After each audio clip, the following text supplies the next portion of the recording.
আপনারা শুনছেন গল্প কোল্যাটারাল লাভ পর্ব 15।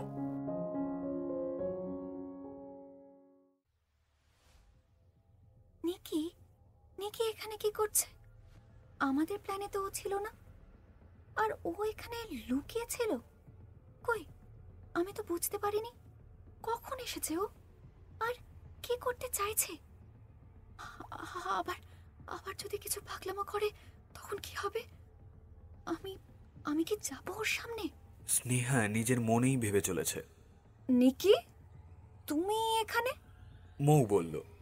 মৌয়ের গলা পেয়ে স্নেহা নিজের ভাবনা ছেড়ে মুখ বাড়িয়ে দেখার চেষ্টা করলো এখানে হচ্ছেটা কি। হ্যাঁ, আমি এখানে তোমার সঙ্গে শেষবারের মতো দেখা করতে এসেছি। কেন, তুমি কি কোথাও যাচ্ছ? বাদ দাও, এখন কোথাও যাওয়া হবে না। রুমের দরজা খুলছে না, আবার হয়তো লক হয়ে গেছে। ধুর। মৌ বিরক্ত হয়ে বলল। দরজা লক হয়ে একদিকে ভালোই হয়েছে, আমার কাজটা সোজা হয়ে গেছে। কি কাজ? শুনলাম প্রিন্সের সঙ্গে ঝগড়া হয়েছে। হ্যাঁ, অকারণেই রাগ করে, বাজে ছেলে একটা। ঠিক বলেছো, একদম বাজে ছেলে। কিন্তু ঝগড়া হয়ে ভালোই হয়েছে, তোমাকে বাঁচাতে আসবে না ও, আর তোমার কিছু হলে প্রতিবাদও করতে আসবে না। কি আবল তাবল বকছো? আমার আবার কি হবে? তুমি তুমি তো একটু পরে মরেই যাবে। একে তো এখানে ফেঁসে আছি, তার উপর তোমার এই ফালতু জোকস শুনতে না আমার জাস্ট ইচ্ছে করছে না এখন। জোকস? তোমার কি মনে হচ্ছে আমি ইয়ার্কি মারছি? নিকি রেগে গিয়ে বলল। তো নয়তো কি? ফোন থাকলে দাও তো আমাকে, রোহনকে কল করব। রোহনের সঙ্গে সব সম্পর্ক শেষ তোমার। সময় তো হয়ে গেছে টাটা বাই বাই বলার। মৌ এতক্ষণ নিকিকে সিরিয়াসলি না নিলেও এখন সিরিয়াস হয়ে যেতে বাধ্য হলো। নিকি কোমরের পিছন থেকে ছুরিটা বার করে হাতে নিতেই মৌ চেয়ার ছেড়ে দাঁড়িয়ে পড়ল। নিকি, তুমি তুমি তুমি কি করতে চাইছো? পাগল নাকি? মৌ আতকে উঠে বলল। আমি আমি তো জাস্ট বদলা নিতে চাইছি। আমার জায়গায় রোহনের জীবনে আছো তুমি, এটার বদলা। আমি জেলে গেছি তোমার জন্য, এটার বদলা। নিকি, নিকি, নিকি, তুমি তুমি কি তুমি কি জানো তুমি কি বলছো? আমার লেগে যাবে। ছুরিটা ফেলো নিকি। মৌ পিছিয়ে যেতে লাগলো একটু একটু করে। লাগার জন্য তো মরতে চাইছি, তুমিও শেষ, আর আমার সমস্যাও শেষ। নিকি ফোর্সফুলি ছুরিটা মৌয়ের বুক বরাবর চালাতে লাগলো, কিন্তু মৌ ঠিক সময় সরে গেল। কিন্তু হাতে লেগে শার্টের হাতাটা কাটলো, সাথে হাতটাও কেটে রক্ত বেরোতে লাগলো। তুমি তুমি তুমি তুমি প্রত্যেকবার বেঁচে যাবে, এটা তো হয় না, এটা তো হয় না। না, আজ তোমাকে কেউ বাঁচাবে না, কেউ বাঁচাবে না। মৌ নিজের ডান হাত দিয়ে বাঁ হাতের কাটা জায়গাটা চেপে ধরলো। মৌ পিছনোর জায়গা পেল না, আর গিয়ে ধাক্কা খেলো বোর্ডের সঙ্গে। নিকি এবার ছুরিটা মৌয়ের পেট বরাবর চালিয়েছিল, কিন্তু মৌয়ের গায়ে লাগার আগেই স্নেহা দৌড়ে এসে ছুরির মুখটা চেপে ধরল। কিছু হচ্ছে না দেখে মৌ চোখ খুলে তাকালো, আর দেখলো স্নেহা ছুরির মুখটা চেপে ধরে রেখেছে, আর ওর হাত থেকে রক্ত গড়িয়ে পড়ছে। স্নেহা, স্নেহা, স্নেহা, ছুরিটা ছেড়ে দাও, তোমার হাত কেটে রক্ত পড়ছে। মৌ, মৌ, এই নাও ফোন। তুমি রোহনকে কল করো, দরজাটা খুলে যাবে। তুমি পালাও মৌ, তুমি পালাও। এবার তোমার সঙ্গে কিচ্ছু হবে না, কিচ্ছু না। ছুরিটা ছাড় দিদি, ছুরিটা ছাড়। আমি এই মেয়েটাকে ছাড়বো না। নিকি রেগে গিয়ে চিৎকার করে উঠল। মৌ নিকিকে টেনে সরিয়ে দিল, আর স্নেহার হাত থেকেও ছুরিটা পড়ে গেল। তুমি কেন ছুরিটা ধরতে গেলে স্নেহা? দেখো কত রক্ত বেরোচ্ছে। মৌ, তোমার হাত থেকেও তো অনেক রক্ত বেরোচ্ছে। তুমি আমার চিন্তা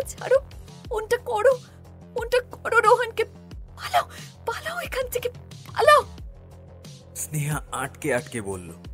মৌ স্নেহাকে চেয়ারে বসিয়ে ফোনটা হাতে তুলে নিল, কিন্তু নিকি এত জোরে ধাক্কা মারলো যে ফোনটা ছিটকে গিয়ে দূরে পড়লো আর ভেঙে গেল। মৌ অন্যদিকে গিয়ে ছিটকে পড়লো। নিকি পড়ে থাকা ছুরিটা তুলে নিয়ে মৌয়ের দিকে এগিয়ে গেল। মৌ উঠে দাঁড়ানো মাত্র ছুরিটা আবার পড়লো ওর বাঁ হাতের কাটা জায়গাটাতে। স্নেহা চিৎকার করে উঠলো মৌয়ের নাম ধরে, মৌ মৌ। স্নেহা নিকিকে বাধা দিতে গেল, কিন্তু নিকি স্নেহাকে ধাক্কা মেরে দিল আর স্নেহার মাথাটা গিয়ে লাগলো দেওয়ালে। আর খানিকটা গভীর ক্ষতের সৃষ্টি হলো কপালের বেশ কিছুটা অংশ জুড়ে। নিকি দেখেও দেখলো না নিজের দিদিকে। ওর এখন একমাত্র লক্ষ্য মৌ। মৌ তো দাঁড়িয়ে থাকার ক্ষমতা প্রায় হারিয়েই ফেলেছে। সাদা শার্টটা তার রং পরিবর্তন করেছে অনেকক্ষণ আগেই। রক্ত গড়িয়ে মেঝে ভিজে যাচ্ছে। স্নেহাও ধীরে ধীরে বসে পড়ল। ওর দাঁড়িয়ে থাকার ক্ষমতা নেই, মাথাটা ঘুরছে। নিকি শেষবারের মতো মৌয়ের উপর ছুরিটা চালানোর আগেই কান ফাটানো চিৎকারে নিকি ভয় পেয়ে গেল। নিকি! ভয় পাওয়ারই কথা, প্রথম থেকেই প্রিন্সকে ভয় পায় নিকি। প্রিন্সকে দেখে নিকির হাত থেকে ছুরিটা নিচে পড়ে গেল। প্রিন্স দৌড়ে এসে মৌকে ধরলো। মৌ পড়ে যাওয়ার আগে মৌকে এক হাতে জড়িয়ে ধরে আর এক হাতে সপাটে চড় মেরে দিল নিকির গালে। রোহন, ঋতু, রাহুল, ঋষি আর মৌমিতা চড়ের আওয়াজ পেয়ে অবাক হয়ে তাকিয়ে রইল। সবাই ভেবেছিল প্রিন্স ল্যাবে ঢোকার পরেই সবাই ঢুকবে, কিন্তু এরকম একটা অবস্থা দেখতে পাবে কেউ আশা করেনি। রোহন দৌড়ে এসে প্রিন্সের হাত থেকে মৌকে নিয়ে জড়িয়ে ধরল। মৌ মৌ মৌ মৌ ধীরে ধীরে চোখ বুজে নিল। প্রিন্স তো রাগের চোটে আরো একটা থাপ্পড় মেরে দিল নিকির গালে। এইবার তোমাকে কেউ বাঁচাবে না, কেউ না। কি ভেবেছিলে? হ্যাঁ, কি ভেবেছিলে? প্রিন্স ঝগড়া করে নিজের বন্ধুকে একা ছেড়ে দিয়েছে? হ্যাঁ ঋষি, তুই এক্ষুনি পুলিশকে কল কর। ঋষি হ্যাঁ বলে ফোন হাতে বেরিয়ে চলে গেল। হ্যাঁ হ্যাঁ হ্যাঁ। স্নেহা কোথায়? ও তো এখানেই ছিল। মৌমিতা প্রশ্ন করলো।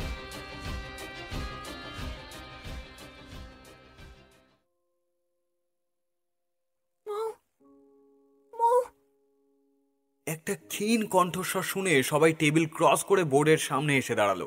স্নেহা মাটিতে বসে আছে, হাত আর কপাল থেকে গল গল করে রক্ত বেরোচ্ছে তার। স্নেহা, এটা কি হয়েছে? স্নেহা! নিকিকে তুমি যা খুশি শাস্তি দিতে পারো ইন্দ্রাশিস। আমি আর বাধা দেব না। স্নেহা আটকে আটকে কথাটা বলল। স্নেহাও ধীরে ধীরে চোখ বন্ধ করে নিল। স্নেহা তাকাও আমার দিকে। এই স্নেহা! ভাই সময় নষ্ট করিস না, হসপিটালে যাওয়াটা জরুরি। মৌ অজ্ঞান হয়ে গেছে। রাহুল বলে উঠল। মৌমিতা নিকিকে ধরেই রেখেছিল এতক্ষণ। রোহন মৌকে কোলে তুলে নিয়ে বেরিয়ে গেল, আর প্রিন্সও স্নেহাকে নিয়ে গেল। রাহুল আর ঋতুও বেরিয়ে গেল। মৌমিতা নিকিকে ধাক্কা মেরে রুমের ভেতরে রেখে দিয়ে বাইরে থেকে রুমটা লক করে দিয়ে দৌড়ে নিচে চলে গেল। রাহুল ড্রাইভিং সিটে উঠে বসতে মৌ আর স্নেহাকে গাড়ির পিছনে বসিয়ে দিয়ে রোহান গাড়িতে উঠে বসল।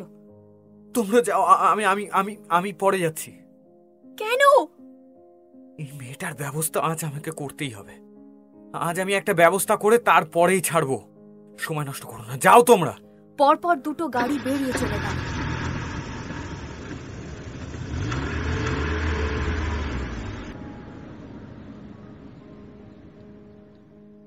আর প্রিন্স ঋষি কলেজেই রয়ে গেল। হসপিটালে ঢুকতেই দুজনকে অ্যাডমিট করানো হলো। দুজনের হাতের ক্ষতটা গভীর, ট্রিটমেন্ট চলছে। সবাই বাইরে বসে অপেক্ষা করছে। সবার চোখে মুখে চিন্তা, আতঙ্ক ছড়িয়ে পড়েছে। সবাই ভেবেছিল এক, আর হয়েছে আর এক। এরকম একটা ফালতু প্ল্যান করার জন্যই এসব হয়েছে। আমি কি করে এতটা স্টুপিড হতে পারলাম? নিজেকে দোষ দিচ্ছ কেন? আমরাও তো সত্যি বুঝতে পারিনি যে এরকম কিছু হবে। একসাথে দুটো মেয়ের জীবন সংকটে। সব আমার ভুলে। ওদের একা ছেড়ে দেওয়াটা উচিতই হয়নি। আর মৌ আবার হসপিটালে, তাও আমার দোষে। প্লিজ রোহান, তুমি এসব ভেবো না। আমরা যদি আগে জানতাম তাহলে এসব হতে দিতাম না, তাই না? প্রিন্স আর ঋষি দৌড়ে হসপিটালে ঢুকলো। সবাই বসে আছে দেখে সবার কাছে চলে এলো। মৌ আর স্নেহা? মৌমিতা মাথা নেড়ে বলল কিছু জানে না। আমি কখনো নিজেকে ক্ষমা করতে পারবো না। জেনে বুঝে ওদেরকে বিপদে ফেলেছি আমি। নিজেকে দোষারোপ করা বন্ধ করো রোহান। আমরা প্ল্যান করার আগে তো জানতাম না যে এইসব হবে। কিসের প্ল্যান? প্রিন্স বলল। কিছু না। রাহুল বলল। আমরা আমরা জেনে বুঝে মৌকে আর স্নেহাকে ওই রুমে রেখেছিলাম, আর বাইরে থেকে দরজা বন্ধ করে দিয়েছিলাম। রোহান বলল। হোয়াট? কিন্তু কেন? প্রিন্স চিৎকার করে জিজ্ঞেস করলো। আমরা চেয়েছিলাম তুমি মৌকে ওই রুম থেকে বের করো আর তোমাদের ঝগড়াটা মিটে যাক, আর মৌ যাতে একা না থাকে তাই স্নেহা ওখানে লুকিয়ে থেকে মৌয়ের সঙ্গ দিচ্ছিল। কিন্তু নিকে কি করে ওর ভিতরে, আর কি করে ওরা দুজনে এইরকম অবস্থা হয়েছে আমরা আমরা সত্যি জানি না। তোমরা সবাই কি পাগল হয়ে গেছো? এইসব করার দরকারটা কি ছিল? আমি প্রিন্সেসের উপর রেগেছিলাম না। হ্যাঁ, কথা কাটাকাটি হয়েছিল, কিন্তু আমি কথা বলে সবকিছুই ঠিক করে নিতাম। তোমাদের ভুলের জন্য ওরা দুজন সাফার করছে আজ। সবাই চুপ করে আছে, কেউ কোনো কথা বলছে না। প্রিন্স বলল। রোহন, তুমি কি করে এই বোকামোটা করতে পারলে? হ্যাঁ, আমি আমি তোমার থেকে এটা আশা করিনি। রোহান উঠে বাইরে চলে গেল। রাহুল ডাকলো কিন্তু শুনল না। ঋষি বলল। প্রিন্স, প্রিন্স প্লিজ একটু শান্ত হয়ে বস। প্রিন্স, প্রিন্স প্লিজ একটু শান্ত হয়ে বস। না, আমি পারছি না। তুই বুঝতে পারছিস না আমার কন্ডিশনটা।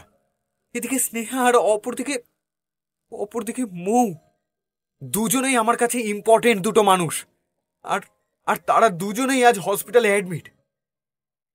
দেখতে দেখতে 1 ঘন্টা কেটে গেছে। ডক্টর আসতে প্রিন্স উঠে দাঁড়িয়ে পড়ল। কেমন আছে ওরা দুজন?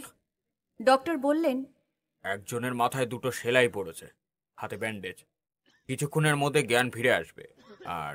আর একজনের একটু সিরিয়াস অবস্থা আছে, কখন জ্ঞান ফিরবে এক্ষুনি বলা যাচ্ছে না। ডক্টরের কথা মতো 1/2 ঘন্টার পর স্নেহার জ্ঞান ফিরল। স্নেহার জ্ঞান ফিরতেই পাশের বেডে মৌকে দেখল।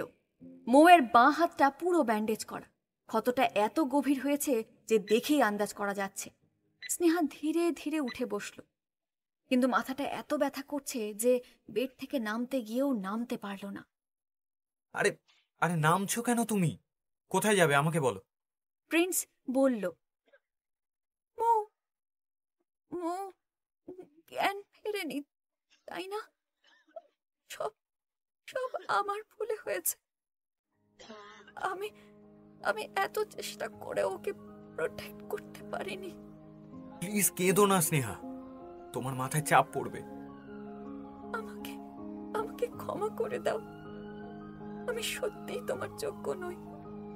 আমি আজ বুঝে গেছি আমি সত্যি কখনো কারোর ভালো করতে পারিনি। যে মেয়েটা আমার জন্য তোমার সঙ্গে ঝগড়া করেছে, সেই মেয়েটাকে আমি বাঁচাতে পারিনি। প্লিজ কেঁদো না স্নেহা, আমি তোমাকে কাঁদতে দেখতে পারবো না। মৌয়ের কিচ্ছু হবে না। মৌয়ের একটু পরে জ্ঞান ফিরে আসবে, দেখো তুমি। প্রিন্স স্নেহাকে জড়িয়ে ধরে বলল। বাকিরাও একে একে স্নেহার সঙ্গে দেখা করলো। স্নেহাকে ডিসচার্জ করে দেওয়া হলো, কিন্তু স্নেহা মৌয়ের জ্ঞান না ফেরা পর্যন্ত বাড়ি যেতে চাইছিল না। প্রিন্স জোর করে স্নেহাকে বাড়িতে নিয়ে গেল। রোহান স্নেহার সঙ্গে দেখা করে মৌয়ের কেবিনে চলে এলো। রোহান মৌয়ের ডান হাতটা নিজের হাতের মধ্যে নিয়ে চুপচাপ বসে রইল। ঋতু আর মৌমিতাকে জোর করে বাড়ি পাঠিয়ে দিল ঋষির সঙ্গে। স্নেহাকে বাড়িতে গিয়ে ওর মাকে সব বুঝিয়ে বলে এলো প্রিন্স। হসপিটালে ঢুকতেই রাহুল জানালো মৌয়ের জ্ঞান ফেরেনি এখনো। প্রিন্স মৌয়ের কেবিনে এসে দেখলো রোহান মাথা নিচু করে বসে আছে। প্রিন্স কাঁধে হাত রাখতে রোহান মাথা তুলে তাকালো। সরি রোহান, তখন আমি তোমার সঙ্গে ওইভাবে কথা বলতে চাইনি। তুমি তো ঠিক বলেছিলে। আমি নিজে মৌকে বিপদের মুখে ঠেলে দিয়েছি। তোমার মোটিভটা খারাপ ছিল না রোহান, তবে আইডিয়াটা রিস্কি ছিল। আর নিকি যে এভাবে সুযোগ নেবে তোমরা ভাবতে পারোনি। আমি বুঝতে পারছি সেটা। ওই মেয়েটাকে আমি ছাড়বো না, শেষ দেখে সেটা। আর নিকি যে এই আইডিয়াটা রিস্কি ছিল, আর নিকি যে এভাবে সুযোগ নেবে তোমরা ভাবতে পারোনি। আমি বুঝতে পেরেছিলাম সেটা। বুঝতে পারছি সেটা। আর নিকি যে এভাবে সুযোগ নেবে তোমরা ভাবতে পারোনি। আমি বুঝতে পারছি সেটা। ওই মেয়েটাকে আমি ছাড়বো না, শেষ দেখে ছাড়বো আমি ওর। তুমি একদম চিন্তা করো না, এইবারে ও কঠিন শাস্তি পাবে। আমি সমস্ত ব্যবস্থা করে দিয়েছি, এখন শুধু প্রিন্সেসের জ্ঞান ফেরার অপেক্ষা। আমিও তো সেই অপেক্ষাতেই আছি। একবার চোখ মেলে তাকাবে মৌ, একবার তাকা। ডক্টর তো বলেছে ওর বডির থেকে বেশি ব্রেনে এফেক্ট পড়েছে, তাই ওর সেন্স আসতে সময় লাগবে। প্রচন্ড আতঙ্কে ছিল মৌ। স্বাভাবিক, যার সামান্য আঙুল কেটে গেলে কেঁদে ভাসিয়ে ফেলে, তাকে কেউ এইভাবে অ্যাটাক করলে সে তো ভয় পাবেই। আজ শেষ, আর কখনো আমি কিচ্ছু হতে দেব না। রোহান মৌয়ের হাতটা শক্ত করে চেপে ধরল। রাত 10:20। প্রিন্স, রোহান, ঋষি, রাহুল চারজনেই মৌয়ের কেবিনের বাইরে বসে আছে। নার্সের কথা শুনে চারজনের মুখে হাসি ফুটে উঠল। সবাই কেবিনের ভিতরে চলে এলো। মৌ রোহানকে দেখেই কেঁদে ফেলল। তুমি কাঁদছো কেন? এই তো আমি, কিচ্ছু হয়নি মৌ, কিচ্ছু হয়নি তোমার। স্নেহার হাতটা অনেক কেটে গেছিল রোহান, আমাকে বাঁচাতে গিয়ে ছুরিটা ধরে নিয়েছিল। তুমি সেই জন্য কাঁদছো? স্নেহা স্নেহা স্নেহা কোথায়? স্নেহা কোথায়? স্নেহা ভালো আছে মৌ, ওকে ডিসচার্জ করে দিয়েছে, বাড়িতে আছে। রোহান মৌয়ের মাথায় হাত বুলিয়ে দিতে দিতে বলল। আমরাও আছি। হ্যালো। মৌ রোহানকে ছেড়ে দিয়ে ওদের দিকে তাকালো। প্রিন্সকে দেখে মৌ হাসলো, প্রিন্সও হাসলো। থ্যাংক ইউ প্রিন্স, তুমি ঠিক সময় এসে বাঁচিয়েছিলে। আমি তোমাকে বাঁচাইনি, আমি আমার প্রিন্সেসকে বাঁচিয়েছি। তুমি তো বন্ধুত্ব ভেঙে ফেলেছো, তোমাকে কেন বাঁচাবো আমি? আমি আমি মৌ সেন সবার সামনে বলছি যে মিস্টার ইন্দ্রাশিস মিত্রর সঙ্গে ভেঙে যাওয়া বন্ধুত্বটা আবার পুরনো খাতে ফেরত নিয়ে যাচ্ছি আমি। মৌ প্রিন্সের দিকে হাত বাড়িয়ে দিতে প্রিন্স হাত মেলালো। Well, happy to see you my princess, welcome back. যাক, সব মিটলো, বাঁচা গেছে। ঋষি বলল, আমি বাড়ি যাব। একদম নয়। রোহান আর প্রিন্স একসঙ্গে ধমক দিয়ে উঠল। মৌ মুখটা বেজার করে তাকালো। প্লিজ রোহান, এরকম করো না, তোমার কোনো আইডিয়াই নেই এরপর কি হবে। মৌ, বোকার মতো কথা বলো না। মিমিকে জানাতেই হবে যে তুমি হসপিটালে, তোমার পরিবারের তো জানার অধিকার আছে। কিন্তু কিন্তু অকারণে ওরা চিন্তা করবে। তুমি দেখো, আমি একদম ঠিক আছি, আজ বিকেলে আমাকে ডিসচার্জও করে দেবে। মৌ, চুপ একদম। রোহান ফোন করবে বলে নাম্বার ডায়াল করছিল, কিন্তু মৌ হাত বাড়িয়ে ফোনটা কেড়ে নিল। মৌ, মৌ ফোনটা দাও, দাও ফোনটা। রোহান ফোনটা কেড়ে নেওয়ার চেষ্টা করলো, কিন্তু মৌ দিল না, উল্টে চিৎকার করে উঠল, আহ আহ আহ। এই সরি সরি সরি, আমি আমি আমি একদম বুঝতে পারিনি গো। কোথায় লেগেছে মৌ? ব্যথা করছে? ডক্টরকে ডাকবো? রোহান মৌয়ের বাঁ হাতের কাটা জায়গাটা দেখতে লাগলো। না, আমার লাগেনি, আমি এমনি চেঁচাচ্ছিলাম। তুমি?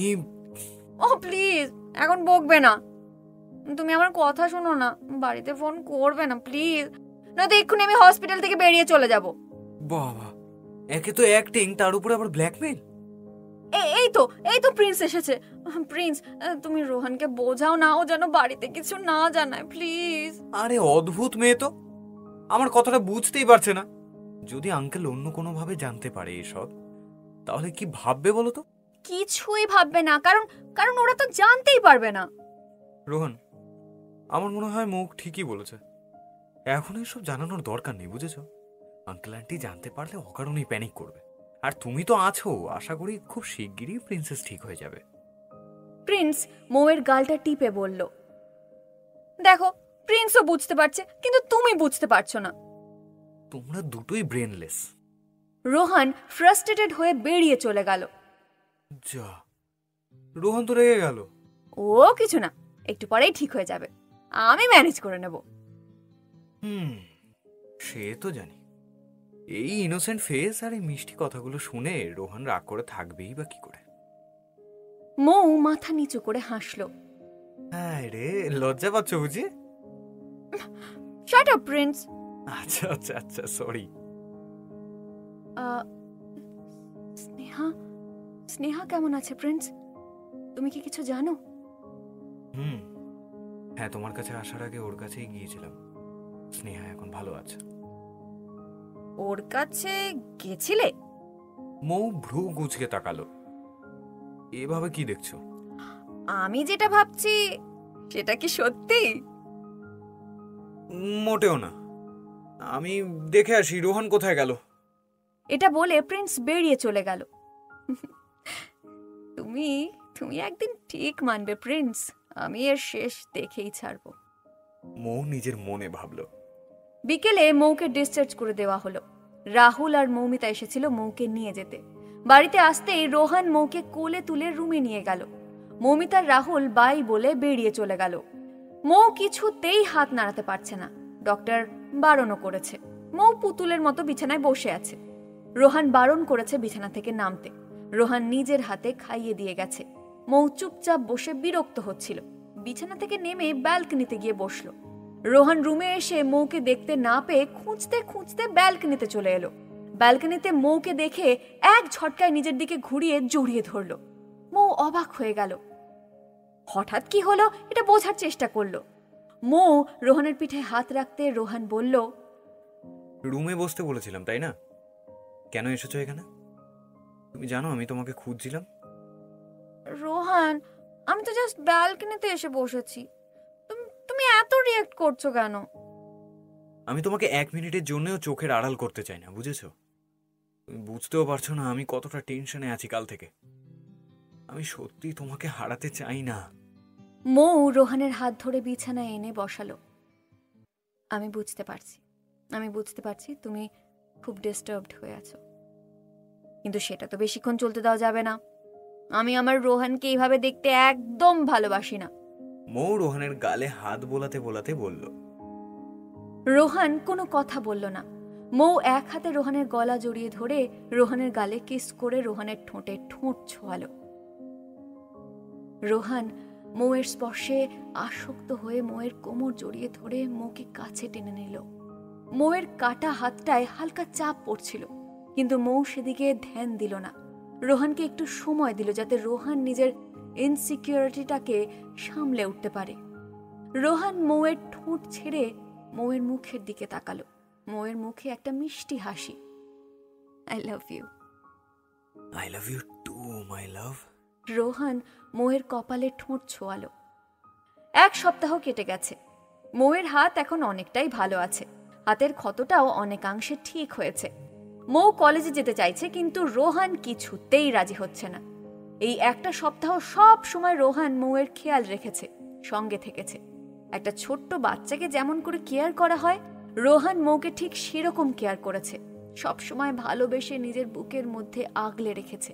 পরপর 2 বার খারাপ ঘটনা ঘটেছে, তাতে রোহান বেশ ভয় পেয়েছে। কোনো কিছুর বিনিময়ে মৌকে হারাতে চায় না রোহান। স্নেহাও এখন অনেকটাই ভালো আছে। আজ বিকেলে স্নেহা মৌয়ের সঙ্গে দেখা করতে আসবে বলেছে। সকালে মৌয়ের ঘুম ভাঙলো রোহানের মিষ্টি হাসি মুখটা দেখে। ব্রেকফাস্ট করিয়ে মৌয়ের চেক আপ করাতে নিয়ে গেল রোহান। মৌয়ের হাতের ব্যান্ডেজটা খুলতেই দেখা গেল আগের থেকে অনেকটা বেটার আছে, কিন্তু তাও সাবধানে থাকতে বলেছে। মৌয়ের হাতে ব্যথাটাও নেই বললেই চলে। বাড়ি ফিরে মৌ শাওয়ার নিয়ে বেরোতে রোজকার মতোই রোহান মৌয়ের ভিজে চুলটা ভালো করে মুছে দিল। যদিও বা রোহানের এই কাজটা খুব পছন্দ, কারণ মৌয়ের ভিজে চুলের মিষ্টি ঘ্রাণটা বারবারই ওকে আকৃষ্ট করে। রোহান মৌয়ের ভিজে চুলে মুখ ডোবালো। রোহান, যাও তুমিও ফ্রেশ হও, লাঞ্চ করার সময় হয়ে যাচ্ছে তো। যাচ্ছি। রোহান মৌয়ের গালে কিস করে চলে গেল। বিকেলে সব বন্ধুরা এসে হাজির হলো মৌয়ের বাড়িতে। স্নেহাকে ঠিক দেখে মৌ একটু স্বস্তির নিঃশ্বাস ফেলল। সরি মৌ, আমার বোনের জন্য আবার তোমার সঙ্গে এরকম একটা ঘটনা ঘটলো। তুমিও তো আমায় বাঁচিয়েছিলে স্নেহা, প্লিজ এসব বলো না, বরং আমার জন্য তোমার লেগে গেল। এই না না, আমি একদম ঠিক আছি। এই তোমরা একে অপরকে সরি বলা বন্ধ করো তো, আর এইসব কান্নাকাটি রাখো এখন। রাহুল বলল, শয়তান ছেলে, আমরা কাঁদছি না, এই এই ভাই, তুই আমাকে ছাড়া কাঁদতে পারিস না, আমাকে বল, আমি কাঁদছি তোর সঙ্গে। মৌমিতা বলে উঠল, হ্যাঁ এই মেয়েটা দারুণ কাঁদে, আগে যাত্রাপালায় পাঠ করতো তো। এই ফালতু কথা একদম বলবে না। এই তোমাদের ঝগড়া বন্ধ করো তো, সারাদিন শুধু লড়াই করে। ঋষি বলল, তোমার তো কোনো সমস্যা নেই, একটা শান্ত গার্লফ্রেন্ড আছে, আর এই মেয়েটা তো ঝগড়ুটে। এই তুমি। ও চুপ, কি ঝগড়া, এসেছে একটা মেয়েকে দেখতে আর এরা চেঁচামেচি করছে। এই আমি আমি এখন ঠিক আছি, তাই পেশেন্টের মতো ট্রিট করা বন্ধ করো সবাই। আহারে সোনা আমার, তুমি কত ভালো আছো তা দেখতেই পারছি। চলতে থাকলো আড্ডা, গল্প, মজা সারা সন্ধ্যা জুড়ে। আজ বহুদিন পর মৌ আবার কলেজে এসেছে। মনের ভেতর কেমন যেন অদ্ভুত ফিলিংস, খুব খুশি খুশি ভাব ফুটে উঠেছে ওর মুখ জুড়ে।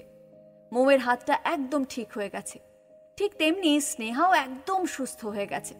কলেজে ঢুকতেই স্নেহাকে দেখে একে অপরকে খুব মিষ্টি একটা হাসি উপহার দিল দুজনে। রোহান মৌকে বাই বলে নিজের ক্লাসে চলে গেল, আর মৌ 5 তলায় চলে গেল। এতদিন পর আবার সেই ক্লাসটা দেখে মৌ বেশ শান্তি পাচ্ছে। হেই প্রিন্সেস। প্রিন্সকে দেখে মৌ হাসলো। কিছুক্ষণের মধ্যেই মৌমিতা আর ঋষিও চলে এলো। এরপরেই শুরু হলো 4 জিনিয়াসের বিখ্যাত সেই আড্ডা। ব্রেক টাইমে সবাই গিয়ে জমা হলো ক্যান্টিনে। সবাই কথা বলতে ব্যস্ত। এরই মাঝে মৌ স্নেহাকে ইশারায় বলল গ্রাউন্ডে আসতে। মৌয়ের ইশারা মতো স্নেহা সবার মাঝখান থেকে উঠে গ্রাউন্ডে গেল, আর মৌও গেল। স্নেহা, এখন সব ঠিক হয়েছে? কি ব্যাপারে? প্রিন্স কথা বলছে? সেই দিনের দুর্ঘটনার পর থেকে প্রিন্স রোজ গিয়ে আমাকে দেখে আসতো, আর এখন স্বাভাবিক কথাও বলে। এবার ওকে নিজের ফিলিংসের কথাটা বলে দাও। ও তো সব জানে, তাই না? হয়তো জানে, কিন্তু যখন তোমার মুখ থেকে শুনবে ও কত খুশি হবে বলো তো। কিন্তু কিন্তু আমি আমি একটা মেয়ে হয়ে কি করে? তুমি জানো, আমি প্রথমে আই লাভ ইউ বলেছিলাম রোহানকে। শোনো, সবসময় ছেলেদেরই দায়িত্ব নয় সবার আগে প্রপোজ করা। হ্যাঁ, ওটাই হয়ে থাকে সাধারণত, কিন্তু তুমি উল্টো স্রোতে বইতেই পারো, সমস্যা তো কিছু নেই। ফিলিংসটাই তো আসল, তাই না? স্নেহা হেসে মৌয়ের দিকে তাকিয়ে মাথা নাড়ল। এই যে ম্যাডাম, আপনারা এখানে কেন? কথা বলছিলাম। তো ক্যান্টিনে বসেও তো বলা যেত, এখানে কেন? প্রিন্স বলল, সিক্রেট কথা, তোমাদের বলা যাবে না। এই কি এমন কথা? এই আমাকেও বল, এই কানে কানে কানে কানে বল। যা ভাগ। আইমো, এসো, আমি বলছি। হ্যাঁ হ্যাঁ হ্যাঁ, বলো বলো বলো। তোমার সঙ্গে রাহুলের বিয়ে। স্নেহা আস্তে আস্তে বলল। কি? মৌমিতা শুনে লাফিয়ে উঠল। কেন, পছন্দ হয়নি? একদম নয়, ধ্যাৎ, আমি গেলাম। মৌমিতা রাগে লাফাতে লাফাতে চলে গেল। সবাই অবাক হয়ে তাকিয়ে বোঝার চেষ্টা করছে যে মৌমিতা কেন রেগে গেল। স্নেহা ইশারে রাহুলকে দেখাতে মৌও হাসলো স্নেহার সঙ্গে। এই তোমরা দুজন হাসছো কেন? সেটা বোঝার জন্য ব্রেন থাকতে হয়। স্নেহা মাথার দিকে দেখিয়ে বলল, ও তো আমাদের ব্রেন নেই? রোহান বলল, আছে কিন্তু কাজে লাগে না, ইউজলেস। হোয়াট? তোমাকে তো। মৌ আর স্নেহা হাসতে হাসতে দৌড়ে পালিয়ে গেল। আসতে যাও, পড়ে যাবে তো। প্রিন্স, শোনো। ক্লাস আছে, এখন কি বলবে? আরে শোনো তো কি বলছে। ক্লাস শুরু হতে এখনো 10 মিনিট বাকি আছে। স্নেহা মৌয়ের দিকে তাকাতে মৌ ইশারায় বলল সব ঠিক হবে। প্রিন্স, বলছি বলছি যে আমি মানে বলছি। বলো। আমি আমি তোমাকে ভালোবাসি, এখনো বাসি, খুব ভালোবাসি। মৌ ফিঙ্গার ক্রস করে প্রিন্সের মুখের দিকে তাকালো, কিন্তু প্রিন্সের মুখে কোনো এক্সপ্রেশন নেই।